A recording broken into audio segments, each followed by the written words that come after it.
When you set a torque wrench to say 150 foot-pounds of torque, it means that 1 foot out from the center point, perpendicular to the arm, there's an equivalent of 150 pounds of pressure being applied to the wrench. And I've always wondered how accurate these things actually are. So let's test them. I scrounged around and got my hands on 6 different half-inch drive torque wrenches, varying a lot in price. Cheapest one at Harbor Freight, all the way up to a Snap-on. And we'll see how accurate they are. But before I can test a torque wrench, I need something to torque. So I gotta weld up my torque wrench testing platform. Here we go.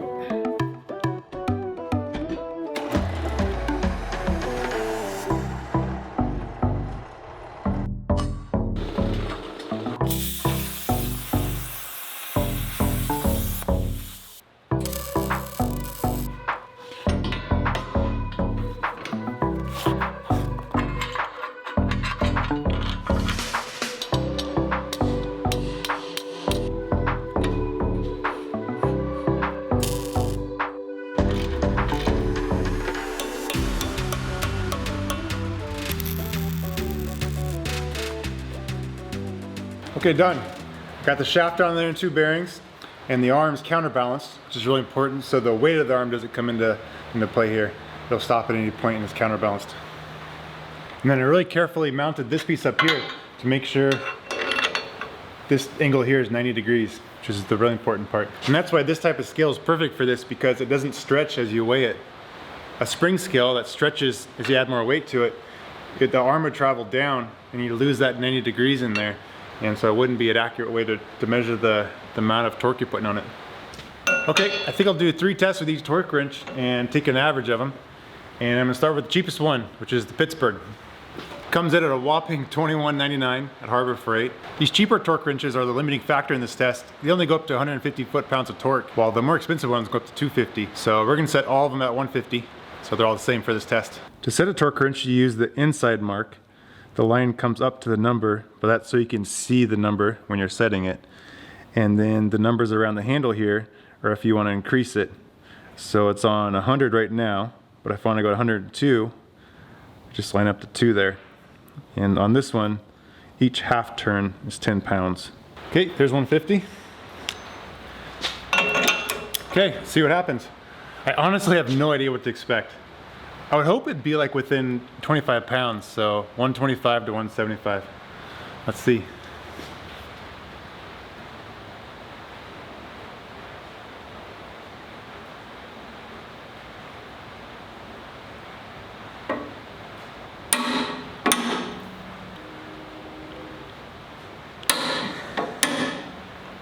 So I don't think I can be smooth enough as I reach the clicking point to get a good measurement on it.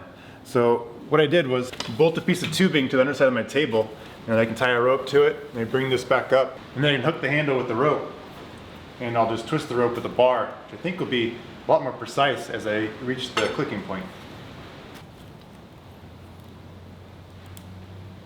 That's so much better.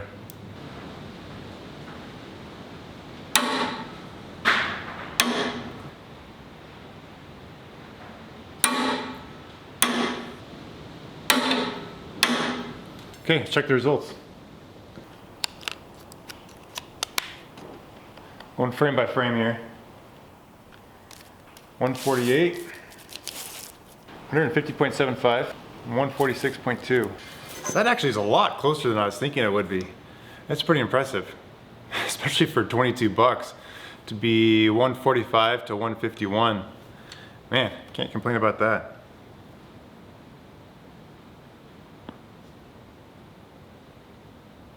Next up is the Amazon Basics, which I didn't even know Amazon Basics carried tools, but I guess they do.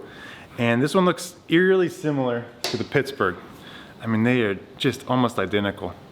And I checked online and they do come from different manufacturers, but they just have very, very similar parts. One of the differences, the Amazon Basics has a longer handle and it's flat at the top for some reason. Maybe a little different materials used here and there, but I bet it's gonna be the same mechanism inside.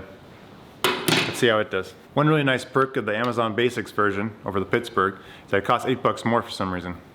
Not sure why that is.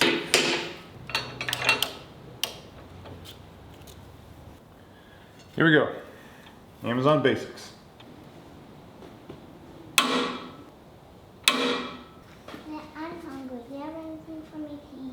No, I don't. There's some peanut butter in the mouse traps over there you can eat.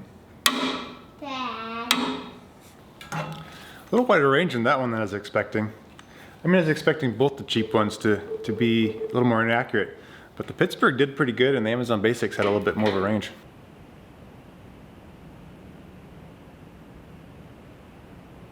Okay, number 3 is Craftsman. For so long on the farm, Craftsman was kind of our go-to brand. We used to get it at Sears back in the day, and pretty fairly priced and good enough quality for the farm. Had a lifetime warranty, and it wasn't too expensive that it wouldn't break the bank if it got left on the back of a tractor hitch before you went back out to the field. I think Craftsman's gone down quite a bit in quality lately. This came from Lowe's, and it seems like the tools you get there just isn't anywhere near as good. I just don't like plastic on my tools. It just doesn't inspire much confidence. You can pick up one of these for $69.99. One thing I'm noticing right away is that in order to get it up to the 150 mark exactly, it's got to be up around the +3. But I think it should be back on the 0, so I'm going to go with that.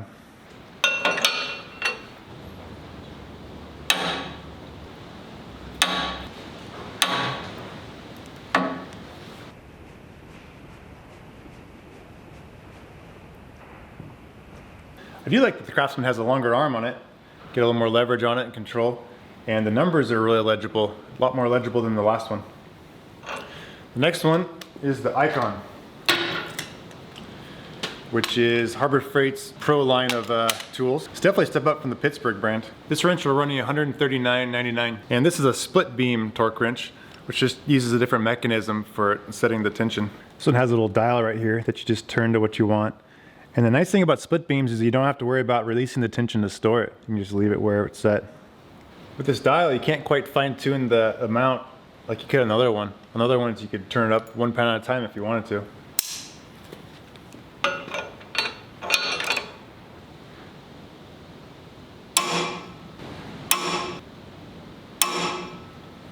think that one's really close. It's kind of surprising because you can't fine tune the amount. I just got it lined up as best I could, so.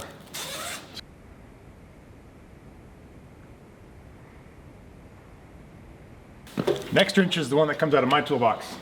It's the Carlyle. It's the higher end line of tools that you can get at Napa, and it's what I settled on for most of my tools. My mechanic skills definitely don't warrant like the top of the line Snap-on and Mac stuff, which is a step up from this, but this is kind of middle of the road, and that's right where my mechanic skills are too. It has a lifetime warranty though, and it feels really high quality, so I'm happy with it. I know it'll do me just fine. There was a step up in price from the previous wrenches we looked at though. This one came in at $360. So one of the things I'm noticing as the price and the quality goes up is just how good the handle and the rotation and everything feels. I don't know how critical it is, but it definitely feels more like a premium product. And that one's dead on where the 0 lines up perfectly with the 150. Inspires a little bit of confidence.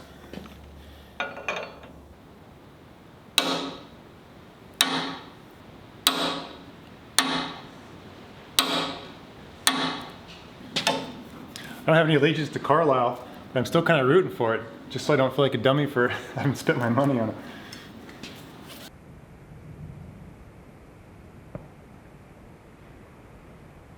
And the last one is the Snap-on, which I bummed from our farm's mechanic for the day. Yeah, Snap-on's really nice. Too nice for me. I couldn't justify spending this amount of money on a wrench. It just wouldn't serve its purpose on me. But you can definitely see why it gets the reputation that it does. It's a premium tool. This is kind of crazy, but I think even just the color of the metal looks premium to me. It looks high quality. This one comes in around $500. Okay, here's 150. One thing I really appreciate about nicer ratchets is the number of ratchet points versus the cheaper ones. Just don't have anywhere near as many. Here, I'll count them.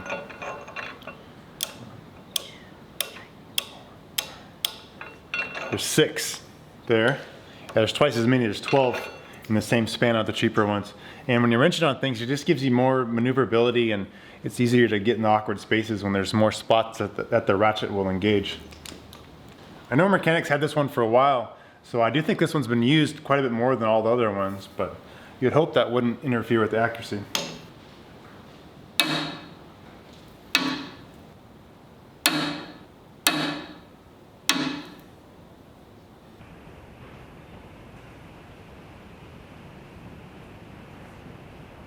I'm pretty dang impressed with how accurate they are. Even the cheaper ones, like the Amazon Basics and the Pittsburgh from Harbor Freight, within like 5 pounds. That's really impressive. So I think my takeaway is that the price you pay results in the build quality of the wrench, not necessarily the accuracy. You know, the higher end ones, the mechanism for adjusting the tension is just smoother and locks in really nice, and the metal's higher quality, and it's got the lifetime warranty and all that. So I think that's what you're paying for. But if all you care about is getting your nuts tightened down to proper tension, I don't know, maybe you can't go wrong with these cheap ones. I mean, when you think about it, at 20 bucks, I can get 25 Pittsburgh wrenches for the same price as one Snap-on. I mean, yeah, the mechanism is pretty cheap to adjust the tension on these, but if I have 25 of them, maybe I just get 25 and keep each one at different increments, and I'll label it and keep them in the drawer that way. Then I don't have to mess with this. I mean, I'm joking, but still you could. I mentioned this earlier, but I do know it's really important to release the tension on the ratchets before storing them. The springs can start to stretch over time if you store them under a tension, and then they lose a lot of accuracy. You're only as accurate as your tools are, which is why I'm wanting to test all these torque wrenches. But my most accurate tool I think I have in my whole workshop is my 3D printer. The sponsor of this video is Bamboo Lab, and their flagship 3D printer, the H2D, just keeps impressing me over and over with how accurate it is. I recently got a track saw, which I just love, it's so handy. But it came with a metric depth gauge here. And as much as I wish I knew metric, I just don't. I don't know what 20 millimeters is. I need to get it over to the Imperial system. And it seems like something you could swap out, but they don't make that part. So I'm gonna see if I can 3D print it. It's gonna be a good modeling challenge. The H2D is a personal manufacturing hub designed for individual use. It has dual heads, which saves a ton of time for multicolor or multi-material prints. And it's a modular system, letting you attach a laser cutter and a digital cutting plotter, which basically means this isn't just a 3D printer, it's a machine that can handle a huge variety of projects. Man, it turned out awesome. It's like it came from the factory. Took me some time to do the 3D modeling, but it turned out great. One thing I've learned that when you round over the edges on parts that you 3D print, as the curve gets closer to the flat surface, you start to see the little steps in it, which is the layer height of the 3D printer. And so on this part, I wanted to experiment with cutting the layer height in half, which means twice as many layers, but it definitely made a big difference on how that curve looks. It looks really nice. Let's see if it fits. I think the holes are gonna line up.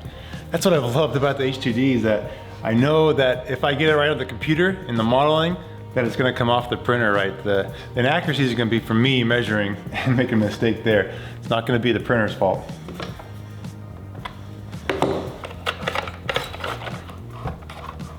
It's perfect. Man, couldn't be happier with that. I'll hang on to the dirty metric one for now, but I highly doubt that one's going back on there anytime soon. H2D is the most precise consumer-grade 3D printer available, which is really important when it comes to printing parts that attach to non-printed parts, like my saw here. Both of my test pieces, both the 4-inch and then just this random number I picked, are within 1/1000th of an inch. One thing that I can't believe I haven't done yet is get organized with my CNC router bits. It's awful, they're just scattered around here and I can't keep track of which ones I've used and which ones I haven't, and they get covered in the sawdust, so I think it's time to fix that up. The build volume on the H2D is awesome. It's over 12 inches in all directions, and I found myself using that extra build volume quite a bit, such as here on this bit organizer. Oh man, that is satisfying. I don't know why I didn't do this forever ago. That reminds me that there are a few pieces I wanted to print for my handheld writing table that I just set up also.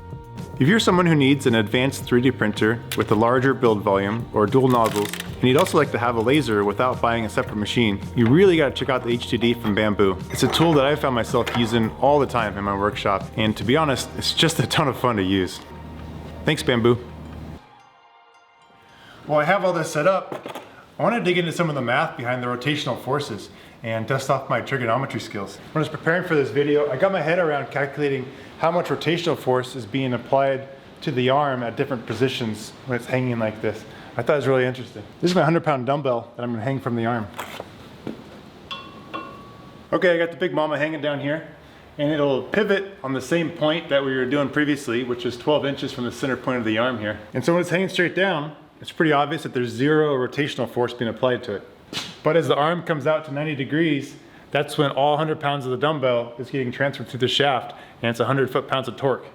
So I'll set my ratchet and see if that's true.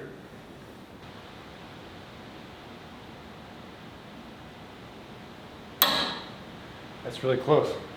But what I think the interesting thing is calculating how much weight's being applied between 0 and 90 degrees. So let's calculate the rotational force in the 7 o'clock position. I gotta drop the weight off for a second. The formula for doing this is the length of the arm, which is 12 inches, times the weight, which is 100 pounds, times the sine of the angle between 6 o'clock and the position you want, so 7 o'clock.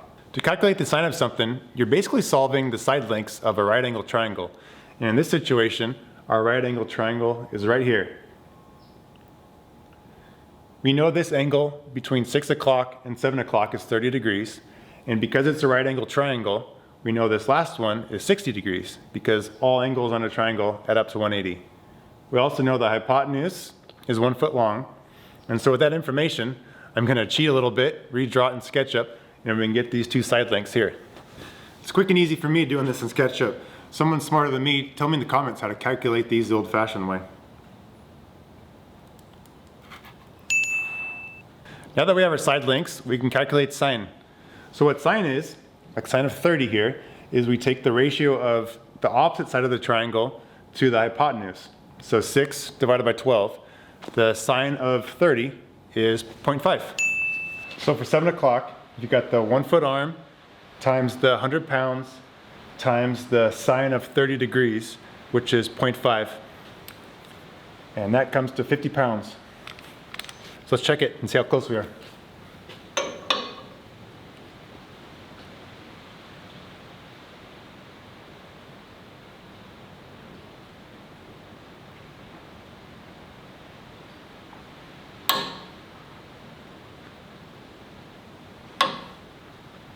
Okay, let's try that again in the 8 o'clock position. So now our angle up here is 60 degrees. Angle down here is 30. So we basically flip the triangle around. And when we draw that up in SketchUp, we get the opposite side length of 10 3/8.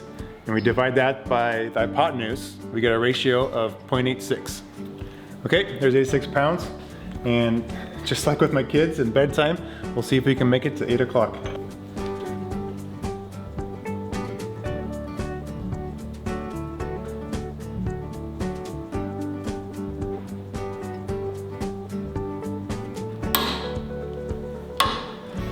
I just think it's cool because back in trigonometry class, everyone would always say, when am I ever going to use sine and cosine and all these things we're learning?